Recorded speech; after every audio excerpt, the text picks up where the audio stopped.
Hey guys, recently I've hit Unreal, and to be honest, I'm nowhere near what you would call a pro player. I'm just an average player that likes to play ranked because I don't want bots in my public normal lobbies like the OG days, obviously. In fact, I only returned to playing Fortnite because of OG Fortnite.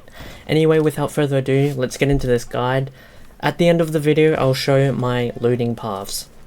So for eliminations and placings, basically anything below elite, just play normally, have fun, W key, get eliminations, do whatever you want. Basically because eliminations are worth a lot more in these earlier ranks than they do in elite and champion.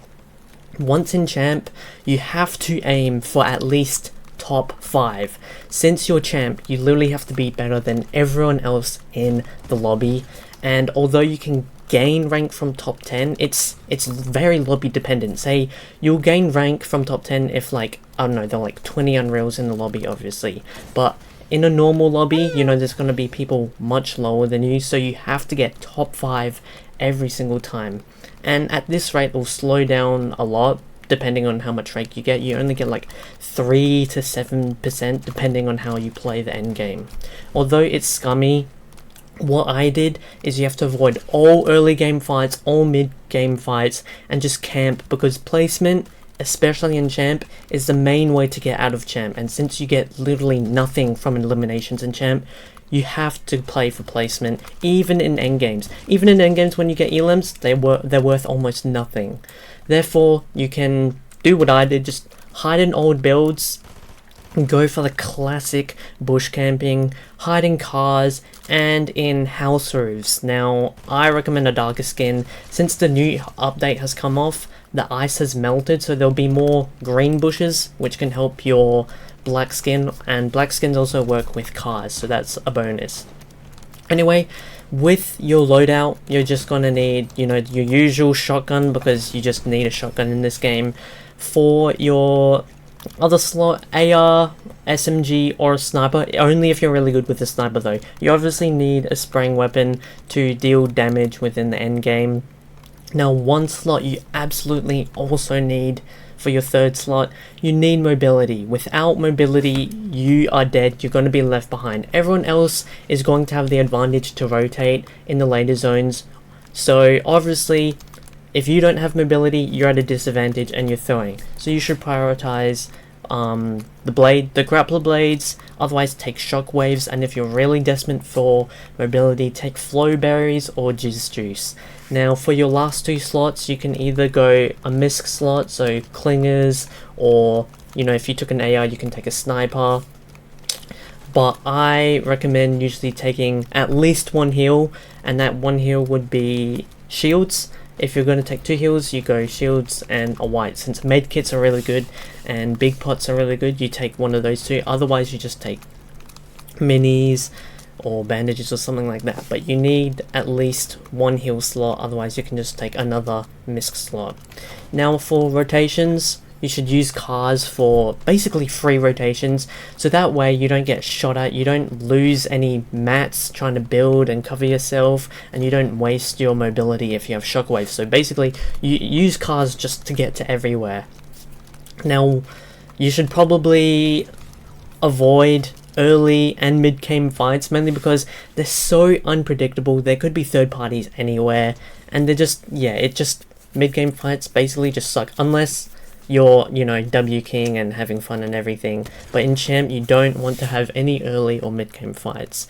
Now, if you do have a mid-game and early fight in champ, if you get pushed, only get away if you know you can get away cleanly. Otherwise, the other guy will chase you and just continue to do chip damage to you while you're trying to get away every single time. He'll just kill you eventually, and there'll be no point in having that. So if you can get away, try to lead him to another player, because he's looking for a fight, so obviously that other player will fight him. And if you can't get away at all, if you know you can't get away, then when you fight him, you have to fight confidently, and I can't stress this enough. The amount of times I kill players is because they're not confident, they're just boxed up, and the amount of times I get eliminated is because I'm just boxed up and not playing confident at all. And the only times I do get eliminations from mid-game, early-game fights is when I play super confident. Now, when I play super confident, I kill better players than me also. So you just have to play confidently, play like you're basically a pro, just take the high ground and do whatever. Now, as for endgame, what you want to do in endgame is basically camp as much as you can. Then if you know there's no bushes or anything and you have to get into zone, when you box up and get into zone, you have to at least use brick.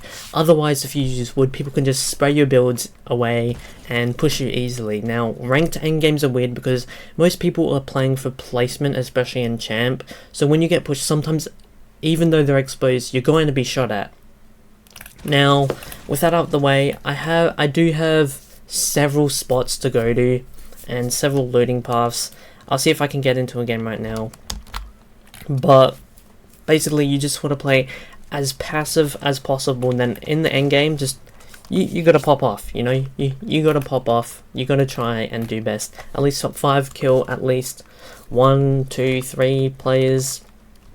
And the thing is with diamond, when a win will probably rank you up. And when you're an elite, a win actually got me like 30% in elite. So it's basically just champ you have to worry about. Champ, I had to grind for probably a week or 2 in order to rank up. So yeah. So I'm in a game now. I'm gonna try and show you my looting paths. So let's go. Okay, so basically if we look at the bus here, okay. So obviously we're not going to land anywhere close to where these people, usually people are going to hot drop, so they're going to go Galan Glacier. So you can actually do a reverse psychology and go, hey, maybe I can go over here, because most people aren't going to drop straight away and then go far. That's pretty dumb. But yeah, if I was to actually like play seriously in this game, I would either drop here or drop somewhere kind of far off. Now, usually with my looting spots, they're far from the boss, as this for example. Usually my looting spots are around, say the boss is going this way, I would usually go here, or anywhere around here really. There's like a house, yeah, there's this house, and usually from here I would loot this stuff, go grab this car, then go wherever the zone needs me. This spot is really underrated because there's a lot of chests, a lot of shield there for free, and then the simple rotation is just there. If you can't land there, then you'll go either here or land at here, take the launch pad and go over here, take the other launch pad and go over here.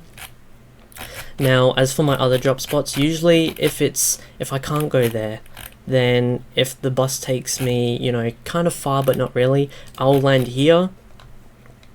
And then usually there's a car here. Then sometimes I would loot, go and try to loot this lake, as well as this hill if no one's there. If there's a hill there, then I'll just take my thing to take a car to zone, obviously. Next is here.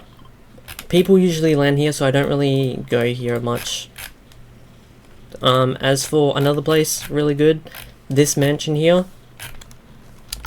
Sorry, this mansion here is actually really good. You get some free shield over here. Sometimes I'll loot here. If there's a person here, then I'll go over here or over here. Then take a car, obviously, and then just go to zone. But if I do land here, I'll go. That's my secondary loot spot. Here's also decent. Sometimes people land here, but this is kind of a good drop spot because you also get a vault. Now, one of my other tips is to also, if you're in zone and you know nobody's near you, then you should just grab the train. The train, if it's in zone, you just claim it and then get out. And if you're also near a cache, one of your caches, claim it if nobody's near you. How is there a guy still landing?